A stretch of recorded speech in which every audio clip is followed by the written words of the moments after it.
Halo Sobat Sains, hari ini kita akan menjelajahi sisi ilmiah dari tempe mendoan, makanan tradisional yang ternyata kaya makna bukan hanya soal rasa tapi juga sains. Dengan judul Rahasia Sains di Balik Tempe Mendoan, Biologi dan Kearifan Lokal dalam Sepiring Makanan. Siap menjelajah sisi ilmiah dari tempe mendoan, makanan tradisional yang ternyata kaya makna bukan hanya soal rasa tapi juga sains, yaitu ada sisi dari biologinya.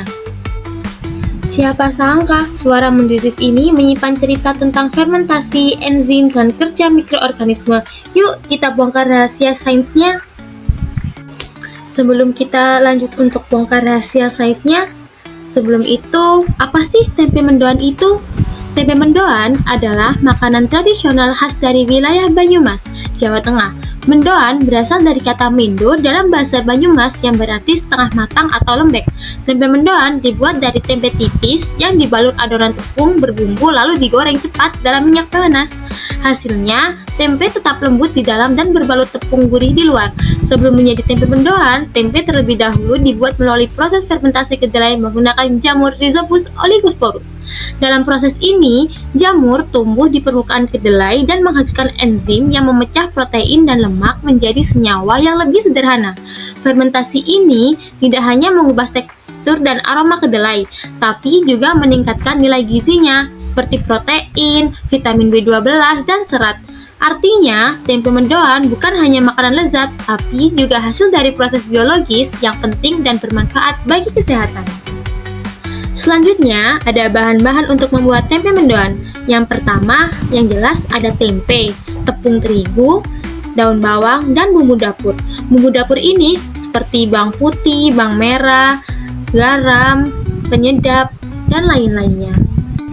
Nah, selanjutnya kita membahas tentang proses fermentasi tempe. Sebelum menjadi tempe, kedelai harus melalui proses fermentasi. Fermentasi tempe merupakan proses bioteknologi tradisional yang melibatkan mikroorganisme bernama Rhizopus oligosporus. Proses ini dimulai dengan kedelai yang sudah direbus dan dikupas, lalu diberi ragi tempe yang mengandung spora jamur Rhizopus selama 24-48 jam. Jamur tumbuh dan membentuk hifa putih di antara butiran kedelai.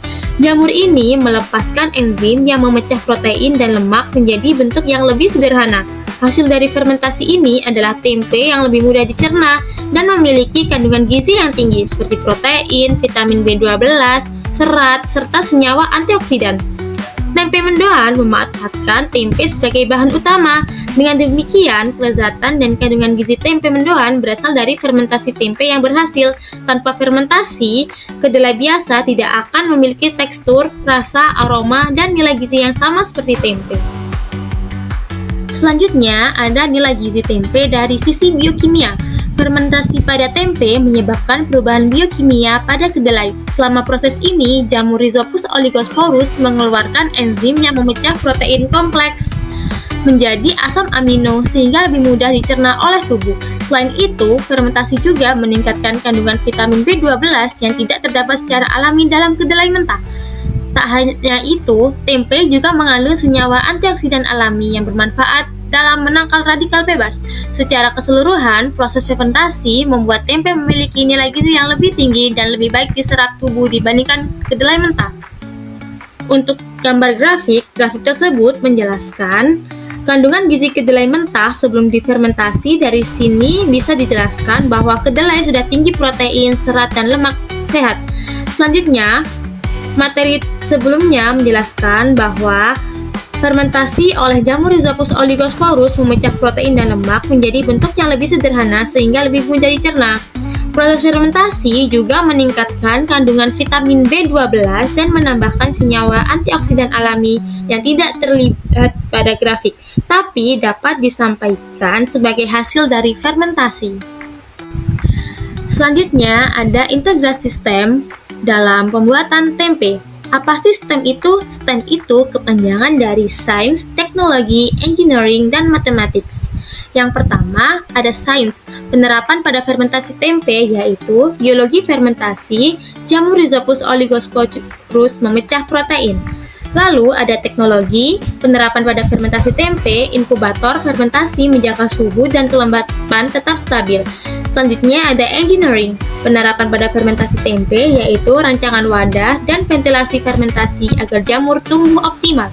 Selanjutnya ada mathematics, di mana penerapan pada fermentasi tempe yaitu menghitung suhu 30-37 derajat Celcius, waktu fermentasi 24-48 jam atau 1-2 hari, dan ada rasio ragi.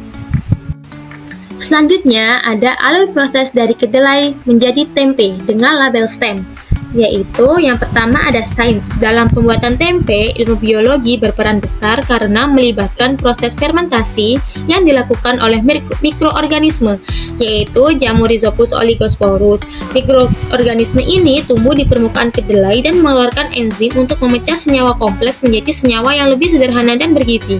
Ini merupakan penerapan langsung dari konsep bioteknologi dan mikrobiologi. Selanjutnya ada teknologi. Di zaman modern ini, proses fermentasi tempe bisa dibantu dengan teknologi seperti inkubator, alat pemantau suhu otomatis, atau kotak fermentasi dengan ventilasi yang lebih dikendalikan. Ini membantu menjaga kondisi yang stabil, terutama untuk produksi dalam jumlah besar atau di daerah dengan suhu yang ekstrim. Teknologi juga memungkinkan pengawasan lebih presisi dibandingkan cara yang tradisional. Selanjutnya ada engineering atau rekayasa. Aspek teknik atau engineering terlibat dalam desain wadah fermentasi yang baik. Misalnya, bagaimana mengatur aliran udara, kelembapan, suhu, agar jamur tumbuh optimal. Pada skala industri, insinyur merancang ruang fermentasi yang mampu menjaga kestabilan lingkungan demi kualitas tempe yang konsisten. Dan yang terakhir ada mathematics. Matematika ini digunakan untuk menghitung proporsi bahan seperti rasio kedelai dan ragi, suhu optimal fermentasi, serta waktu fermentasi yang ideal. Dalam produksi besar, matematika juga digunakan untuk memperkirakan kapasitas, efisiensi, dan biaya produksi.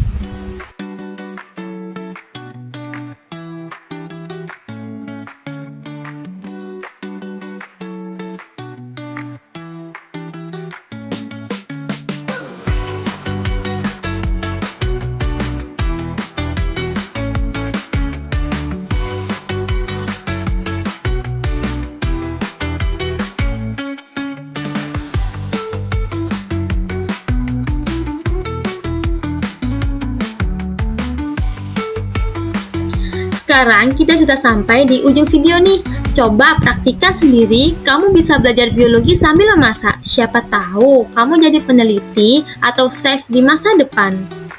Dengan pendekatan STEM, kita bisa melihat bahwa makanan tradisional bukan hanya soal rasa, tapi juga hasil dari proses ilmiah yang kaya makna.